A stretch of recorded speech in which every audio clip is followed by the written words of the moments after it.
మిత్రులారా, ఈరోజు సాకల ఎల్లమ్మ గారి 40వ వర్ధంతి.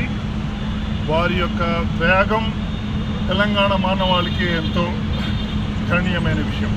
ఎందుకంటే ఆ సమయంలోనే మానవ హక్కుల కొరకు పోరాడిన ఒక మహా వనిత, చాలా పేదవర్గం వారికి చెందిన వనిత, అయినా కానీ అంత చైతన్యంతో అంత ఉత్తేజంతో అప్పటికే పోరాడిందంటే ప్రాణానికి లెక్క చేయకుండా పోరాటం చేసే యోధులే మనకు మార్గదర్శనం చేశారు, మనకు ఈరోజు పూజ్యులయ్యారు.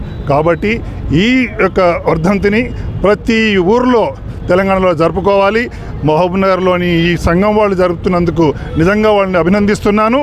ఇది మనకు ఒక చైతన్యవంతమైన మార్గదర్శకమైన ఒక ఎగ్జాంపుల్గా నిలవాలని కోరుకుంటూ మిమ్మల్ని మరీ అభినందిస్తూ భారత్ మాతాకి, భారత్ మాతాకి, భారత్ మాతాకి.